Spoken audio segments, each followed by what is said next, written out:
Hello everyone. तो मैं आपको बताऊंगी ना आज अपने सोलो ट्रिप के बारे में, जो मैं महाकुंभ के लिए गई थी।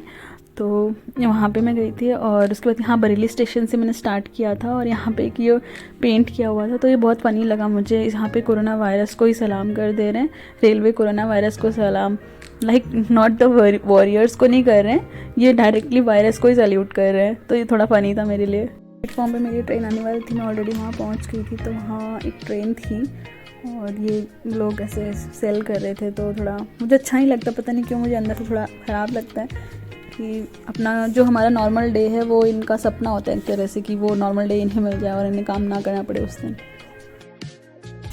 फिर ये बरेली स्टेशन है तो कोई भी ट्रेन टाइम से तो आएगी नहीं, तो उसके बाद भी यहाँ पे कोई राजधानी ट्रेन आती है और काठगोदाम जा रही थी शायद, जहाँ तक मुझे याद है, पर अभी एकदम देख के तो याद नहीं है मुझे। काठगोदाम जा रही थी वो ट्रेन आती है, फिर वो पर उसका मतलब हॉल टाइम कम था, तो फिर वो 2-3 मिनट के लिए रुकी थी और उसको चली गई थी, तो बहुत लंबा टाइम नहीं लगा। फिर वो राजधानी ट्रेन जाने के बाद ही जो इस ट्रेन में मुझे आना था वो ट्रेन आ चुकी थी और ये रहा उसका इंजन। तो पता नहीं क्यों मुझे इंजन थोड़े ना फैसिनेटिंग से लगते हैं ट्रेन के, मतलब ओवरऑल मुझे ट्रेन ट्रैवल ज़्यादा पसंद है बाकी किसी भी मोड से, ट्रांसपोर्ट मोड से, लाइक बस हो या एरोप्लेन हो, पर मुझे ट्रेन पता नहीं क्यों ज़्यादा ही पसंद आती है, हमेशा से ही ऐसा है। ट्रेन में ना मुझे जाना था ना, वो महाकुंभ स्पेशल ट्रेन थी, तो वो डायरेक्टली वहाँ तक लेके जाती है संगम तक। तो उसके बाद ये बरेली स्टेशन जब ट्रेन छोड़ रही थी तब का मैंने वीडियो बनाया था कि हाँ बरेली जंक्शन में ना छोड़ दिया है बस। ट्रेन में बैठते ही पता नहीं क्यों मुझे बहुत भूख लग जाती है और मेरा मतलब रूल है खुद का ये कि मैं कभी भी ट्रेन से ख़रीद के खाना नहीं खाती हूँ। मैं घर से लड्डू लेके गई थी तो मैंने वो खाए।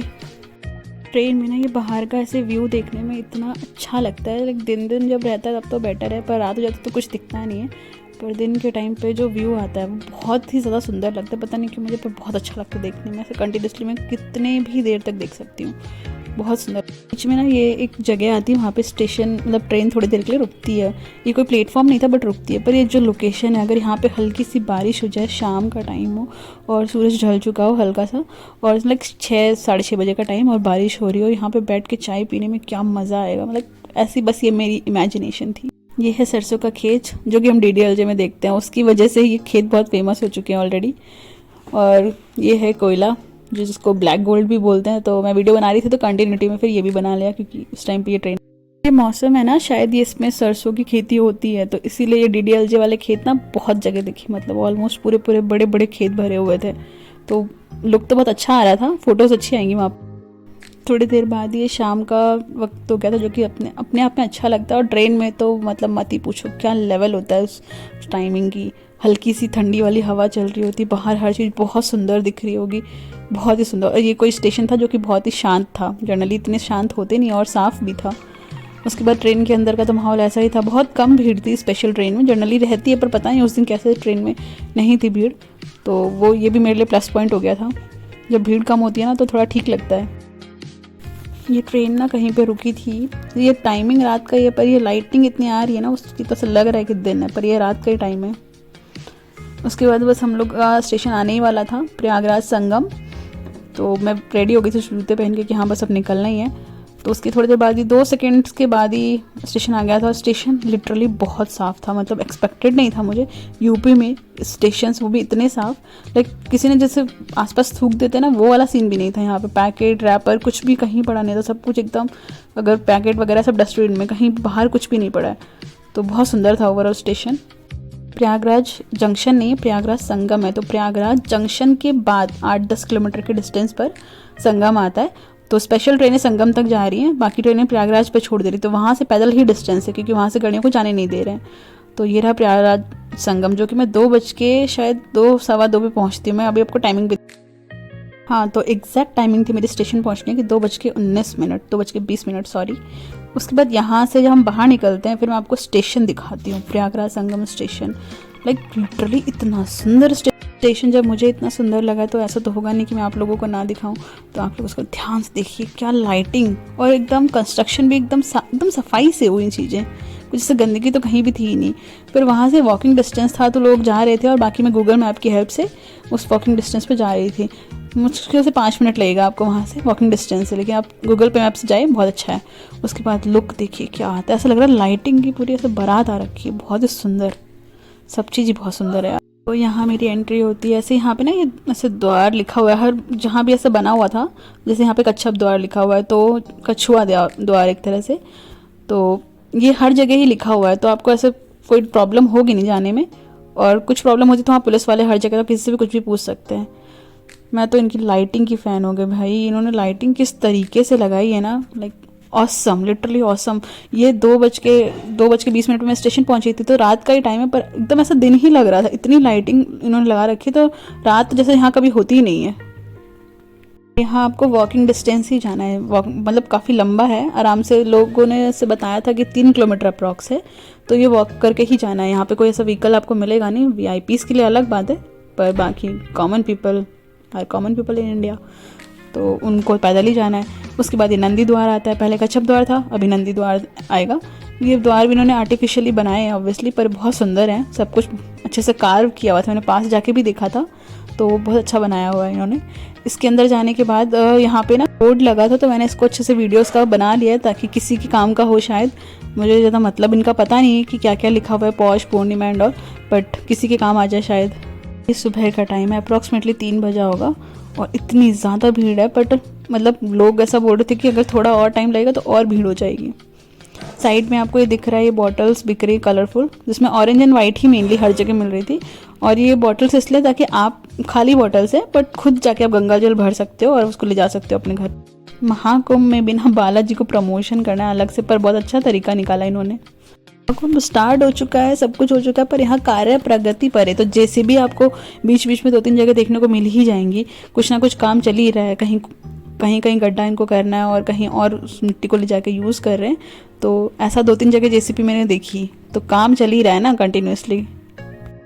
फाइनली आता है संगम द्वार। इस द्वार के बाद आप जैसे एंट्री करते हो ना, तो फिर आपको जगह मिल जाएगी जहाँ पे नहाने वगैरह का सीन है, जहाँ पे सब लोग महाकुंभ में नहाते हैं, मतलब गंगा स्नान करते हैं, और वहाँ पे पूरी सिक्योरिटी लगी हुई है, तो ऐसा जैसा डर वर नहीं है कि डूबने का डर है, ऐसा कुछ भी नहीं है, तो बेफिक्र होकर जा सकते हैं। आपको बिल्कुल जाना चाहिए एक बार। था पानी बहुत ठंडा था ओवरऑल, ये तो मुझे बताना पड़ेगा, पानी तो बहुत ही ज़्यादा ठंडा था। यहाँ पे एक बैनर लगा हुआ था, इसको देख के आप ना थोड़ा आइडिया लगा सकते हैं कि किस लेवल की भीड़ होती है यहाँ पर, बट ये मॉर्निंग का टाइम है शायद इसीलिए थोड़ी कम भीड़ है, अगर थोड़ा और टाइम होता तो शायद मुझे भी इतनी ही भीड़ मिलती। तो फाइनली वी रीच्ड गंगा नदी। मैं आपको दिखा दूँ कि ये बहुत सुंदर लग रहा है, और मैं आपको टाइमिंग याद दिला दूँ कि 3:30 सुबह के बज रहे, तो है रात ही, पर देख के कहीं से ऐसा लग नहीं रहा है कि रात हो रखी है, पूरा दिन टाइप का ही लग रहा है। और लाइटिंग तो इन्होंने उसमें भी, नदी में भी बहुत अच्छी करी हुई है, और बाहर भी बहुत सुंदर है, लाइटिंग का तो कोई जवाब ही नहीं है, आई जस्ट लव। नदी में ना इन्होंने पूरा ऐसे बैनर साइड में लगा रखा है, तो उसको क्रॉस करके उस तरफ नहीं जाना है, क्योंकि वहाँ डूबने के चांसेस ज़्यादा हैं, क्योंकि वो गहरा है। बट इस तरफ नहा सकते हैं, पानी बहुत ठंडा और कंटिन्यू बह रहा है, तो ऐसा भी नहीं सोचना है ना कि गंदा पानी हो जाएगा, लोग नहा चुके हैं, पर वो कंटिन्यू फ्लो हो रहा है पानी, तो वो पानी रिप्लेस होते जा रहा है अपने आप ही, तो इसका प्रॉब्लम भी आपको नहीं सोचना है। सिक्योरिटी पूरी है, डेफिनेटली जाना चाहिए आपको। तो ये गंगा नदी के बीच में ना ऐसे कुछ टेंट से लगे हुए थे, शायद ये चेंजिंग रूम है, वीआईपी लोगों के लिए होंगे, बिकॉज ऑब्वियसली कॉमन पीपल के लिए तो बाहर बने हुए थे, फ्री ऑफ कॉस्ट है बिल्कुल, आप उसमें खुद से कर सकते हो, कोई पैसे किसी को नहीं देने हैं।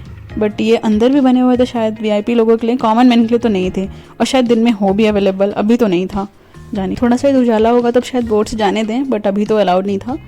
और रोड साइड में ऐसे बहुत सी चीज़ें आपको मिल जाएंगी, तो आप यहाँ से शॉपिंग भी कर सकते हैं छोटी मोटी। महाकुंभ में ना जो सबसे फैसिनेटिंग चीज़ मुझे लगी थी, ये ब्रिजेस जो इन्होंने गंगा नदी को ऐसे क्रॉस करने के लिए बनाए थे खुद से, मतलब पहले से तो ब्रिजेस थे नहीं, सिर्फ इस महाकुंभ मेला के लिए खुद से बनाए गए हैं, तो काफ़ी 2, 4, 5 ब्रिज बने थे, तो मैंने खुद क्रॉस करे थे, बहुत अच्छा लग रहा था इन पर चलने में। और बीच में आपको मैं ये भी दिखाऊंगी ना कि चलते टाइम ना रास्ते में ऐसे पानी जब बह रहा है, तो ऐसा लग रहा है कि अगर आप सिर्फ पानी को देखोगे तो ऐसा लगेगा कि वो बोट में बैठे हो आप। और तो जो मैं बोल रही थी, आप सिर्फ जैसे इस पानी को देखो तो ऐसा लग रहा है जैसे बोट में हम हैं ऑलरेडी और पानी पीछे चलते जा रहा है, बट ऐसा है नहीं एक्चुअली, तो मैं ब्रिज पर ही खड़ी हूँ। तो ये देखिए कितना सुंदर लग रहा है, और बहुत ठंडी सी हवा ऐसे चल रही थी, पर वो ठंडी हवा से ठंड भी नहीं लग रही थी। पर मैंने यहाँ ना किसी से पिक्चर भी क्लिक करवाई थी अपनी, ये नहाने के बाद का, ये सब नहाने वाला पूरा सीन हो चुका है, उसके बाद ये चेंजिंग वेंजिंग सब हो गया, उसके बाद फिर मैं ब्रिज पे क्रॉस करी थी इधर उधर घूमने के लिए ऑब्वियसली। तो ये भी बहुत अच्छा लग रहा था। इस ब्रिज पे तो गाड़ियाँ नहीं जा रही हैं, पर मैंने ऐसे वाले ब्रिजेस भी देखे थे जिसमें गाड़ियाँ भी जा सकती थी, और जब गाड़ी आपके बगल से जाएगी तो यू फील कि ये जो ब्रिज है ये टेम्परेरी है। शायद ये सुबह सुबह का टाइम है इसलिए थोड़ा सा खाली लग रहा है, वरना इतना खाली होता तो नहीं है। जब क्रॉस कर लेते हैं ना तो उसके बाद एक जगह आती है जहाँ पे जो अघोरी बाबा और ये सब लोग होते हैं ना, तो वो वहाँ पे आपको देखने के लिए मिल जाएंगे। डमरू द्वार करके एक जगह आती है, उसके बाद सारे ऐसे ही मतलब मठ बने हुए हैं हर बाबा के, और वहाँ पे देखने को मिल जाएंगे आपको सारे अघोरी बाबा देखने को मिल जाएंगे। तो मैं आपको दिखाती भी हूँ, जितने मतलब मैंने देखे, जितना मैंने घूमा उसके हिसाब से मैं दिखाती हूँ। तो ये मठ की ना ऐसे एंट्रेंस थी, पर अभी सुबह सुबह का टाइम है तो ऑब्वियसली घुसने तो दे नहीं रहे थे, पर बाहर से आप देख सकते हो, तो भी बहुत सुंदर था। उसके बाद मैंने की पेट पूजा। थोड़ा सा यहाँ पे एक ढाबा खुला, ढाबा तो बहुत सारे थे ऑब्वियसली, सुबह सुबह ज़्यादा कुछ मिलेगा नहीं खाने के लिए, तो जो मिल रहा था तो मैंने उसमें ही खाया था। और एक और कोई था, छोटी सी बच्ची थी एक्चुअली, तो मैंने उसको भी खिलाया था वहीं पर ही, साथ में ही थी वो, मेरे साथ नहीं थी एक्चुअली, वो ऑलरेडी थी वहाँ पर। उसको मैं वापस पुल को क्रॉस करके आ रही थी, और मैं आपको फिर से व्यू दिखाती हूँ। इस टाइम पे थोड़े ज़्यादा लोग यहाँ पे स्नान कर रहे हैं, पहले इतने लोग नहीं थे जिस टाइम मैंने किया था, थोड़े कंपेरेटिवली कम लोग थे अभी के कंपैरिजन में। हाँ, तो मैं इस पुल की बात कर रही थी, इस ब्रिज की ओवरऑल। तो यहाँ पे देखिए गाड़ियाँ भी ना जा रही हैं, सारी कार्स, और कार से थोड़ी सी बड़ी जो वाली गाड़ी भी होती है, शायद छोटा ट्रक बोलते हैं जैसे, शायद वो भी जा रहा था यहाँ से। तो वो भी बहुत भारी होता है, बट अगर आप उसके बगल में हो उस टाइम पे तो फील होगा आपको कि ये जो ब्रिज है ना हल्का सा मूव कर रहा है। वहाँ पे बड़ी सी स्क्रीन भी लगी थी, तो मैंने उसका वीडियो बनाने की कोशिश की, बट उस टाइम मुझे ना मना कर दिया था एक पुलिस वाले ने कि यहाँ पे थोड़ा सा स्क्रीन मतलब वीडियो मत बनाओ, क्योंकि यहाँ से गाड़ियाँ निकल रही हैं। बस मेरा जो था जाने का ऐसे ही गंगा स्नान करना, बाकी तो ऐसा कुछ पर्पस था नहीं। फिर भी मैंने थोड़ा काफ़ी घूम लिया, और उसके बाद वापस ई रिक्शा में बैठ के जहाँ मेला के बाहर आ गई, और उन्होंने मुझे स्टेशन तक छोड़ भी दिया था, प्रयागराज संगम स्टेशन तक छोड़ा था उन्होंने। वापस से आ गई हूँ प्रयागराज संगम स्टेशन पे, अप्रॉक्सीमेटली 6 साढ़े 6 बजा होगा इस टाइम।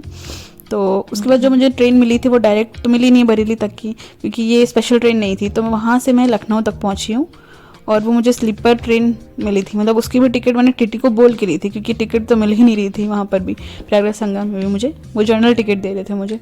तो मैंने वो टीटी से बात करके फिर मैं बैठ गई थी। एसी का कोई डब्बा था ही नहीं इसके अंदर। फाइनली मैं पहुँच जाती हूँ लखनऊ स्टेशन। लखनऊ स्टेशन अब 2-3 घंटे के बाद ही ट्रेन थी यहाँ से, तो थोड़ा टाइम मिल गया। लखनऊ स्टेशन की वैसे तो बात अलग है, क्योंकि मैं बहुत टाइम लखनऊ में रही हूँ। ये स्टेशन है, ऐसे बाहर से देखो तो ऐसा लगता है राजा महाराजा का किसी का घर है, ऐसा उसको देख के कोई कह ही नहीं सकता कि ये स्टेशन है किसी सिटी का, पर ये लखनऊ स्टेशन है। बहुत सुंदर है ये भी, बहुत। उसके बाद मैं स्टेशन के बाहर आई गई थी, क्योंकि उस स्टेशन से मेरी मतलब जो ट्रेन थी वो नहीं थी, वो छोटी लाइन से थी। छोटी लाइन का तो थोड़ा अलग स्टेशन है, थोड़ा दूर है, लाइक 200 मीटर अप्रॉक्स, तो वॉकिंग डिस्टेंस से। फिर वहाँ पहुँची तो यहाँ पे देखा कि some people are raising their voice for justice. पूरा तो मुझे पता नहीं क्या मैटर था, बट ऐसा कुछ था, तो मैं मुझे लगा एक बार डाल देना चाहिए, एक बार वीडियो बनाना चाहिए। उसके बाद यहाँ से मेरी ट्रेन थी छोटी लाइन पे, तो छोटा जो स्टेशन है, छोटी लाइन जो लखनऊ की है, वो कंपैरेटिवली मेन स्टेशन से काफ़ी साफ़ है। मेन स्टेशन थोड़ा गंदा रहता है, पता नहीं क्यों, क्योंकि शायद बड़ा है और क्लीननेस वगैरह उतना हैंडल नहीं हो पा रहा है। बस यहाँ से मैं ट्रेन पकड़ती हूँ, उसके अंदर सीधे बरेली पहुँच जाती हूँ, तो यहाँ मेरी ट्रिप ख़त्म होती है finally. Thanks for watching, like share and subscribe.